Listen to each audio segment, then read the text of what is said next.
வாதமின்றி உடம்புல எந்த உறுப்புமே இயங்க முடியாது. அப்படி வாதம் கெட்டு போச்சு அல்லது சீரிழந்து போச்சு, அது நல்லா இல்லை அப்படின்னா ஆட்டோமேட்டிக்காக அது செயல் இழப்பு அப்படிங்கிற நிலைமைக்கு போகும். நவீன மருத்துவத்தில் எத்தனையோ ஆராய்ச்சிகள் ஆய்வுகள் மூலமாக கண்டறியப்பட்ட பலவிதமான கருத்துக்களை அன்றைய காலத்திலேயே வாதத்தினுடைய செயல்பாடுகள் அது பித்தத்தோடு கபத்தோடு இன்னும் பலவித நிலைகளோடு சேர்ந்து 4448 நோயீர்கள் இருக்குன்னு சொல்லிட்டு நம்மளுடைய குறிப்புகள் சொல்லுது. வலி வேதனை தாங்க முடியல, தூக்கவே முடியல, கால் ஒரு எட்டு கூட மேலே வைக்க முடியல, அசைக்கலாம் முடியுது ஆனால் என்னால் தூக்க முடியல அப்படின்னா இது கொஞ்சம் வேறுபட்டது. இது ஆட்டிய வாதம்னு சொல்லிட்டு பேர். அனைத்து மெகா டிவி நேயர்களுக்கு அன்பான வணக்கம். இது யோகேஸ்வர் காய்கறி வைத்திய முறை பற்றிய காய்கறி வைத்திய குறிப்புகள். இன்றைக்கி நம்ம பார்க்கக்கூடிய தலைப்புன்னா வாதம். வாதம் என்பது மிக மிக முக்கியமான ஒரு செயல்பாடு. உடம்பில் ஒரு செயல் நடக்குது, ஒரு அசைவு ஏற்படுது, ஒரு உணர்வு இருக்குது, ஒரு ஆற்றல் இருக்குது அப்படின்னா அதை வாதம் தான் சொல்கிறாங்க. வாதமின்றி உடம்பில் எந்த உறுப்புமே இயங்க முடியாது. அப்படி வாதம் கெட்டு போச்சு அல்லது சீரிழந்து போச்சு, அது நல்லா இல்லை அப்படின்னா ஆட்டோமேட்டிக்காக அது செயல் இழப்பு அப்படிங்கிற நிலைமைக்கு போகும்.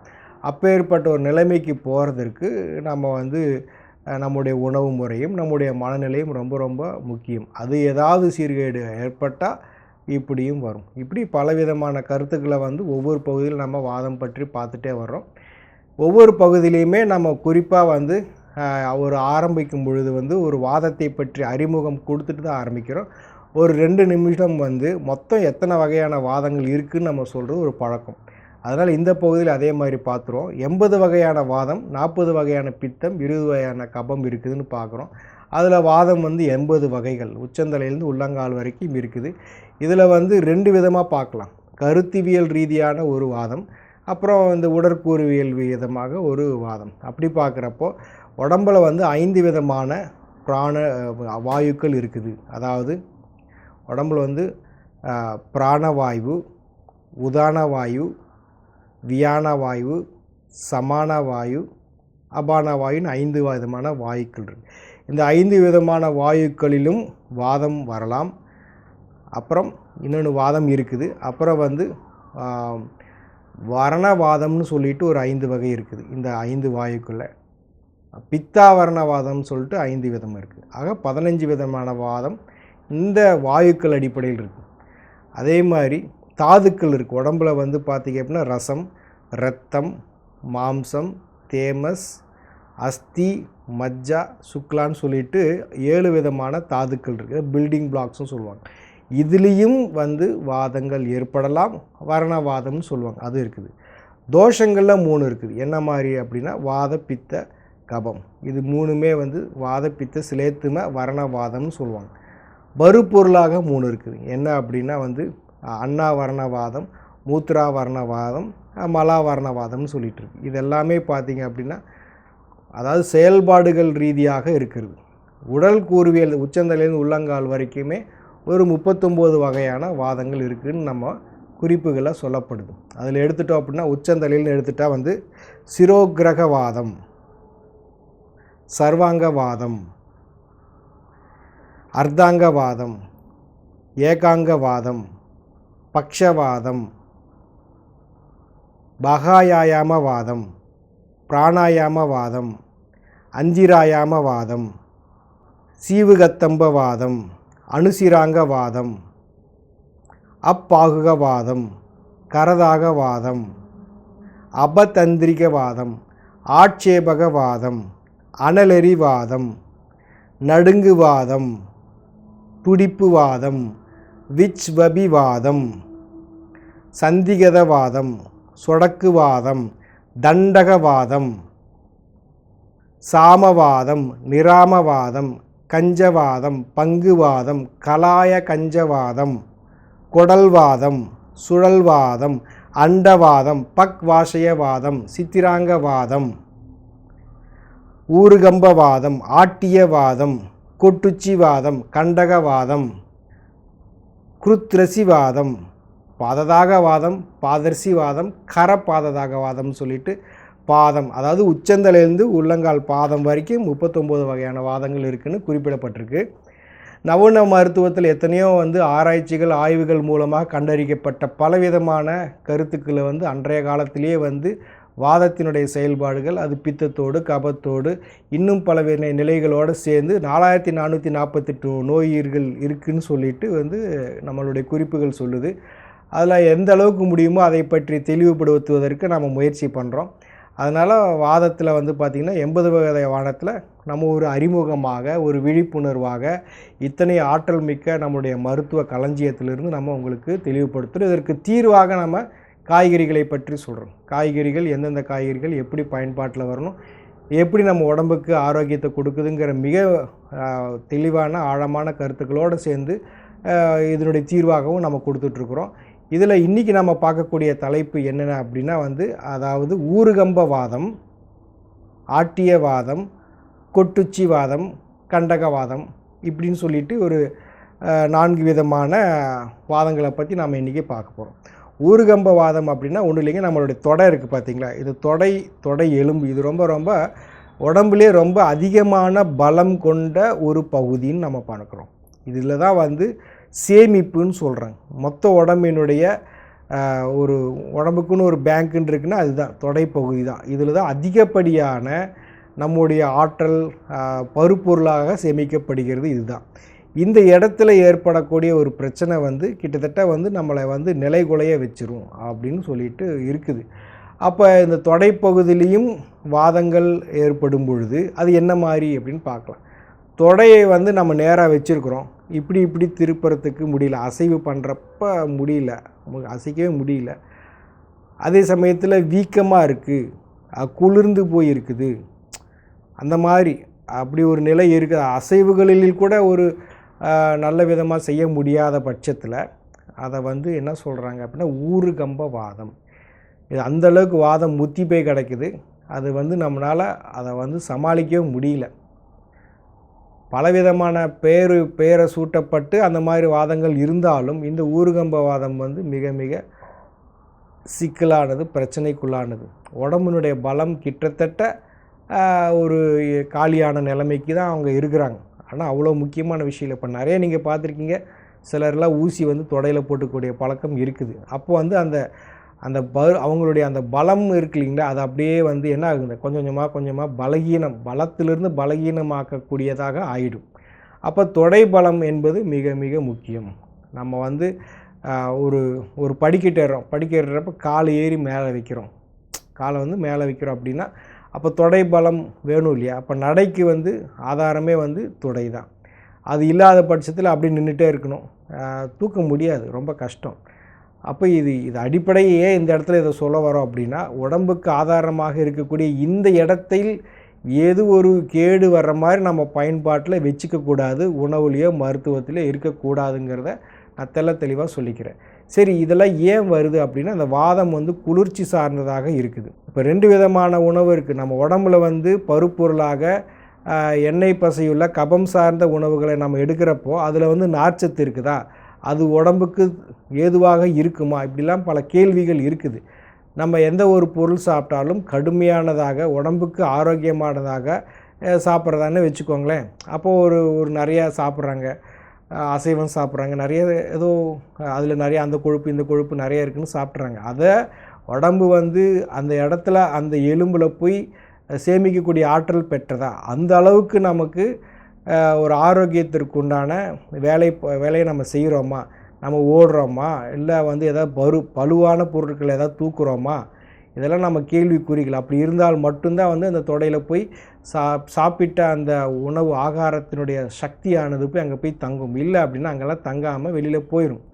இப்போவும் கூட பாருங்கள், நம்ம நம்ம இப்போ விநாயகர் கோயிலில் போனால் தோப்புக்கரணை போட வைக்கிறாங்க. அப்போ அந்த தொடையில் தான் அந்த பலம் இருக்குது. அப்போ பிரம்மச்சாரியம் சொல்லக்கூடியது பார்த்திங்கன்னா விநாயகருக்கும் ஆஞ்சநேயருக்கும் சொல்கிறாங்க. 2 பேருக்குமே பார்த்திங்கன்னா அந்த தொடை பலம் இருக்குது. அப்போ பலசாலி என்பது எதனுடைய அடிப்படையில் அப்படின்னா அந்த தொடை பலம் சொல்கிறோம். அந்த பலத்தை இழந்ததுக்கப்புறம் இந்த பூமியில் வாழ்கிறது ஒரு பலகீனமானவர்களாகவும் ஏதோ நம்ம வாழணும் அப்படின்னு ஒரு உருவமாக இருக்கிறதுக்காக இருக்கலாமே தவிர நடை ஸ்தம்பிக்கக்கூடாது இல்லையா. ஒருத்தருக்கு நடை போச்சுனாலே அப்புறம் வந்து படுத்த படுக்கையாக ஆயிடுவாங்க. அப்போ அந்த நடையை வந்து எக்காரணத்தை கொண்டும் நம்ம இழக்காமல் இருக்கிறதுக்கு இப்படி ஒரு வாதம் வராமல் பார்த்துக்கணும். அப்படி ஒரு வாதம் வராமல் பார்த்துக்கணும், நம்முடைய உடல்நிலையும் மனநிலையும் மிக சீராக தெளிவாக வச்சுக்கணுங்கிறது முக்கியமான விஷயம். இப்போ இது ஏன் இங்கே சொல்ல வர, இந்த தொடையில் இத்தனை ஆதாரங்கள் இருக்குது அப்படிங்கிறது இந்த ஒரு குறிப்பு. நம்முடைய கலாச்சார ரீதியாகவும் உணவு ரீதியாகவும் இதுக்கு நம்ம முக்கியத்துவம் கொடுத்துருக்குறோம். இது வந்து அசைக்க முடியாத நிலையில் குளிர்ந்து போய் வீக்கமாகக்கூடியதான் வந்து ஊறுகம்பவாதம். இப்போ என்னால் தூக்க முடியல, பாரமாக இருக்குது, வலி வேதனை தாங்க முடியல, தூக்கவே முடியல, கால் ஒரு எட்டு கூட மேலே வைக்க முடியல, அசைக்கலாம் முடியுது ஆனால் என்னால் தூக்க முடியல அப்படின்னா இது கொஞ்சம் வேறுபட்டது. இது வந்து ஆட்டியவாதம்னு சொல்லிட்டு பேர். இந்த ஆட்டியவாதத்தில் வந்து இருக்குது, அந்த அளவுக்கு வந்து அசைக்க முடியாத அளவுக்குலாம் இல்லை, ஒரு பகுதி பாதி இருக்குதுன்னு வச்சுக்கோங்களேன். இந்த வாதத்தின் மூலமாக ஒரு பகுதி வேணால் நம்ம போனால் போதுன்னு வச்சுக்கலாம். இன்னொரு பகுதி பிரச்சனையில் இருக்குது, அதை அசைவுக்குண்டானதெல்லாம் ஒன்றும் பிரச்சனை இல்லை, பாரமாக தூக்கிறதுக்கு ரொம்ப கஷ்டமாக இருக்குது. இதுவும் கூட ஒரு பலகீனம் தான். இந்த பலகீனத்தையும் நம்ம குறிப்பில் வச்சுக்கணும். ஏன் அப்படின்னா, பொதுவாகவே வயசானவங்க பார்த்திங்கன்னா காலை தூக்கி எழுந்திரிச்சு மேலே வச்சு நடக்கிறது ரொம்ப ரொம்ப கஷ்டம். ஒரு வாக்கர் வச்சுக்குவாங்க. அப்புறம் வந்து ஏதாவது ஒரு மலையில் ஏறணுன்னா ஏற முடியாது, ஒரு படிக்கட்டு ஒரு 10 படிக்கட்டு ஏறணும் ஏற முடியாது. சிலர் பார்த்திங்கன்னா நாங்கள் சுகர் கண்ட்ரோல் இருக்குது, ப்ரெஷர் கண்ட்ரோல் இருக்குது, கொலஸ்ட்ரால் கண்ட்ரோல் இருக்குது, எல்லாமே கண்ட்ரோலாக இருக்குது. ஆனால் வந்து ஃபஸ்ட் ஃப்ளோர் வந்து ஏற முடியாது, அது லிஃப்ட்டில் தான் போவாங்க. ஏங்க நீங்கள் தான் எல்லாமே கண்ட்ரோல் வச்சுருக்கீங்க, லிஃப்ட்டில் போகிறீங்க அப்படின்னு கேட்டால் முடியாது. அப்போ ஆரோக்கியம் என்பது வெறும் வந்து ஒரு எண்களாக ஒரு ஒரு குறிப்பிட்ட ஒரு பரிசோதனையினால் மட்டும் நம்மளுடைய நிலைகளை வந்து கணிக்கப்படுவது இல்லை. ஆரோக்கியம் என்பது நீங்கள் வந்து நடக்கிறீங்களா, ஓடுறீங்களா பாருங்கள். நீங்கள் வந்து உங்கள் வீடு வந்து 4வது மாடியில் இருக்குது, 3வது மாடியில் இருக்குன்னா உங்களால் நடந்து மேலே போகுதா, நீங்கள் ஆரோக்கியமாக தான் இருக்கீங்க. இதுக்கு மேலே என்ன, நான் வந்து இந்தியன் டாய்லெட்டில் கீழே உட்காந்து போகிறேன்னா அது ஒரு ஆரோக்கியம் தானே. அது வந்து இப்போ வந்து எண்ணிக்கை ரீதியாக இந்த நம்பரில் இந்த வியாதி இருக்குது, அது ஓகே. ஆனால் என்னால் கீழே உட்காந்து மலம் கழிக்க முடியுது, என்னால் 4 மாடி ஏற முடியுது அப்படிங்கிறது பெரிய விஷயம் தான். என்னால் ஓட முடியுது, நடக்க முடியுது, இதெல்லாம் ஒரு ஆரோக்கியம் தானே. அதையும் நம்ம ஏன் கருத்தில் கொள்ளக்கூடாது, அதுவும் ஆரோக்கியத்தின், அது வந்து எந்த விதமான மருத்துவத்தினுடைய தன்மையில் வராட்டையும் கூட அதெல்லாம் நம்மளால் செய்ய முடியுதில்ல. அப்போ ஆரோக்கியம் என்பது உங்களுடைய செயல்பாடுகளில் இருக்குமே தவிர ஒரு பரிசோதனையில் கொடுக்கக்கூடிய பிரிண்ட் அவுட் அப்படின்னு நம்ம எடுத்துக்க முடியாது. இது ஏன் சொல்ல வரேன்னா, அப்போ சுகர் பேஷண்ட்லாம் பார்த்திங்க அப்படின்னா அவங்களாம் யூரின் போயிட்டு வந்தால் திருப்பி நம்ம போக முடியாது. அப்படி ஒரு மாதிரி ஒரு சிலர் போனால் வாடை வரும். அப்போ அந்த அளவுக்கு வந்து அவங்க உடம்பு சீர்கெட்டு போய் அந்த சிறுநீரில் வரக்கூடிய துர்நாற்றம் வந்து அவ்வளோ மோசமாக இருக்கும். அப்போ அது ஆரோக்கியமாக எல்லாமே கட்டுப்பாடாக இருக்குது, இது ஒரு ஆரோக்கியமான, அது இப்போ உடம்புல இருக்கிற ஊட்டச்சத்தெல்லாம் கரைஞ்சு வந்து என்ன போயிட்டுருக்கு, சிறுநீரகத்தில் நீர் அழிவு போய்கிட்டே இருக்குது, அந்த மாதிரி இருக்குது. இப்போ வந்து தொடை தூக்க முடியல அப்படிங்கிற விஷயத்தை பற்றி நம்ம பேசிகிட்ருக்குறோம். அடுத்த வந்து பார்த்திங்க அப்படின்னா இந்த மூட்டு இருக்குல்லையா, மூட்டு வந்து குளிர்ந்து போய் அதுவும் அசைக்க முடியல, அதுவும் வீக்கமாகுது, அதுவும் வலிக்குது, நீட்ட முடியல, மடக்க முடியல, எதுவுமே பண்ண முடியல, கீழே உட்கார முடியல, உட்காந்தா எழுந்திரிக்க முடியல, எழுந்திரிச்சா உட்கார முடியல, அந்த அளவுக்கு மூட்டுகளில் வலி. படுத்துட்ருப்பாங்க, எழுந்திரிச்சு பாத்ரூம் போகிறதுக்கு பக்கத்துலேயே தான் இருக்கும் பாத்ரூம், ஆனாலும் எழுந்துச்சி போக முடியல. ஸோ இந்த அளவுக்கு வந்து மூட்டுகளில் ஏற்படக்கூடிய வாதம், மூட்டு வலி, இதுக்கும் வந்து நம்ம இந்த வாதத்தை முக்கியத்துவமாக நம்ம பார்க்கணும். அடுத்ததாக வந்து இறுதியாக வந்து கெண்டவாதம், இந்த கால் கெண்டையில் இருக்குது பார்த்திங்களா, அங்கே ஏற்படக்கூடிய வாதம். இது திரும்புறது கூட நம்மளை விடாது, திரும்பினாலே ரொம்ப கஷ்டமாகும்.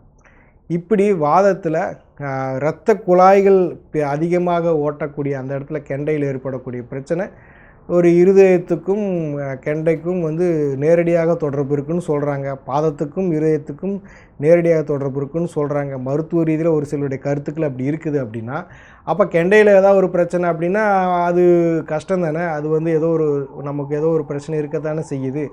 இப்போது இந்த இடத்துல நம்ம புரிஞ்சுக்கணும். அப்போது இந்த வெரிகோஸ் வெயின்ஸு இதெல்லாம் சொல்கிறாங்க பார்த்திங்களா, அங்கே வரக்கூடியதில் இந்த கெண்டவாதத்தில் வருது. அப்போ அங்கேயும் ஒரு பிரச்சனை இருக்குது. அந்த பிரச்சனை இங்கே வெளிப்படுது இல்லையா. இப்போ இங்கே வெளிப்படுதுன்னா அங்கேயும் ஒரு சிக்கல் ஏதோ இருக்குதுன்னு அர்த்தம். அப்போ கெண்டவாதமும் நாம் வந்து கவனத்தில் கொள்ளணும். இன்றைக்கி இருக்கக்கூடிய இந்த 4 விதமான வாதங்களாக பார்த்துருக்குறோம். ஒன்று வந்து பார்த்திங்க அப்படின்னா ஊறுகம்ப வாதம், அதுக்கப்புறம் ஆட்டிய வாதம், அப்புறம் கொட்டுச்சி வாதம், கண்டகவாதம். இந்த கொட்டுச்சி வாதம் தான் மூட்டை வந்து மடக்கிறது, நீட்டுறது, கொள்றதுல இருக்கக்கூடிய பிரச்சனை. இது தொடை வந்து முதல் 2, 4வது வந்து இந்த கெண்டையில் இருக்குது. இந்த 4 விதமான வாதங்கள் கிட்டத்தட்ட நம்ம கீழே வரைக்கும் வந்துட்டோம். நம்ம வந்து ஆரம்பத்தில் உச்சந்தலையில் ஆரம்பித்த வாதங்களை இப்போ கீழே வரைக்கும் வந்துட்டோம். மிச்சம் இருக்கிறது வந்து ஒரு 4 வாதம் இருக்குது. என்ன அப்படின்னா குருத்திரசி வாதம், பாததாக வாதம், பாதஸ்ரீ வாதம், கரபாததாகம், இன்னும் பாதம். அதை வந்து அடுத்த பகுதியில் பார்ப்போம். இப்போ இன்றைக்கி இந்த பகுதியில் கிட்டத்தட்ட தொடையிலிருந்து இந்த மூட்டு கெண்டை வரைக்கும் பார்த்தாச்சு. இதில் பார்த்திங்கன்னா வாதத்தில் வந்து நிறைய வேறுபாடுகள் இருக்குது. இப்போ இமயவாதம்னு சொல்லுவோம். இப்படி கண் வந்து டபக்குன்னு கீழே இறங்கிடும், அதுக்கப்புறம் மேலே ஏறாது. இப்படி 85 வயசில் இவ்வளோங்க ஒருத்தருக்கு 85 வயசில் வந்து ஒருத்தருக்கு இமயவாதம் வந்திருக்கு. அவர் தூங்கி காலையில் எழுந்திரிச்சு பார்த்தா இப்படி ஆகிப்போச்சு. அப்புறம் அவங்களுடைய குழந்தைங்களாம் பார்த்துட்டு கண்டாக்டர்கிட்ட கூட்டு போய் பார்த்தா அவங்க நியூராலஜிஸ்ட்டை பார்க்க சொல்கிறாங்க. நியூராலஜிஸ்ட்டை வந்து வயசானவராக இருக்கிறாரு, நாங்கள் பெருசாக எதுவும் வைத்தியம் பார்த்தா என்ன சிக்கல் வரும் தெரியாது, இப்போதைக்கு ஒரு இன்ஜெக்ஷன் போட்டு விட்றேன், ஒரு வாரம் கழித்து அது எப்படி இருக்குன்னு பார்த்துட்டு இன்னொரு இன்ஜெக்ஷன் தேவைப்பட்டால் போடலாம்.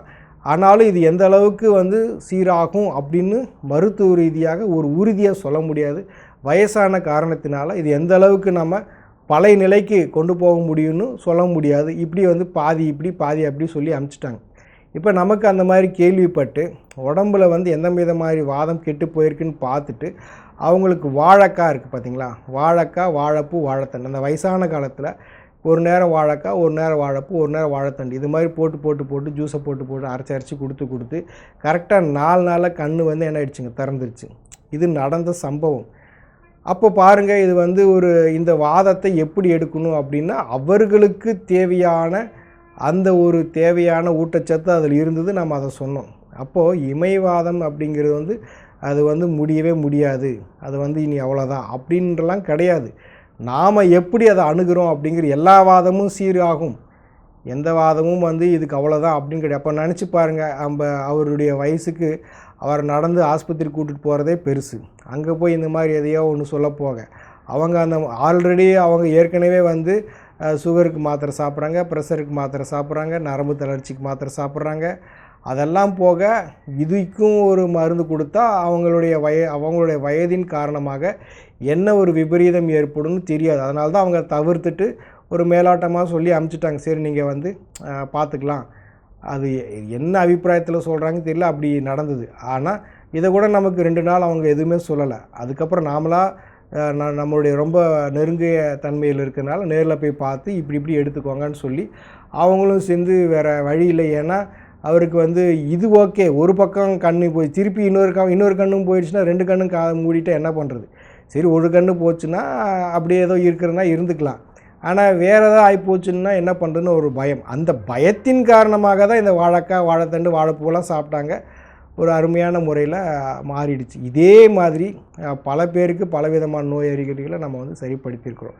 அப்போ வாதத்துக்கு வந்து இந்த மாதிரி இதுக்கெலாம் வாழைக்காய் அப்படி கிடையாது. நம்ம வந்து கொத்தவரங்காய் சொல்லியிருக்கிறோம். பக்கவாதம் இதெல்லாம் வந்து கொத்தவரங்காய் சொல்லுவோம். ஒரு சிலருக்கு வந்து வாழைக்காய் சொல்லுவோம், ஒரு சிலருக்கு வெண்டைக்காய் சொல்லுவோம், ஒரு சிலருக்கு அரசாணிக்காய் சொல்லுவோம், ஒரு சிலருக்கு அதாவது இது வந்து எப்படி அப்படின்னா எல்லா காய்கறிகளுமே எல்லாத்துக்குமே பயன்பாடு அப்படின்னு நம்ம சொல்ல முடியாது. யாருக்கு அவங்க உடம்புல என்ன மாதிரி ஒரு பாதிப்பு இருக்குதோ அந்த விதமான காய்கறிகள் சொல்கிறோம். எல்லா காய்கறிகளிலுமே வந்து புரதம் இருக்குது, கொழுப்பு இருக்குது, மாவுச்சத்து இருக்குது. எல்லா காய்கறியிலுமே இருக்குது. புரதம்னா புரதத்திற்குன்னு ஒரு காய் அப்படி கிடையாது. எல்லா காய்கறிகளிலுமே எல்லாமே இருக்குது. இப்போ புரதம்னா கண்டிப்பாக வந்து பருப்பு சாப்பிட்டா தான் புரதம் வரும் அப்படின்ற ஒரு மூட நம்பிக்கை. இது வந்து அறிவியல் கிடையாது, மூட நம்பிக்கை.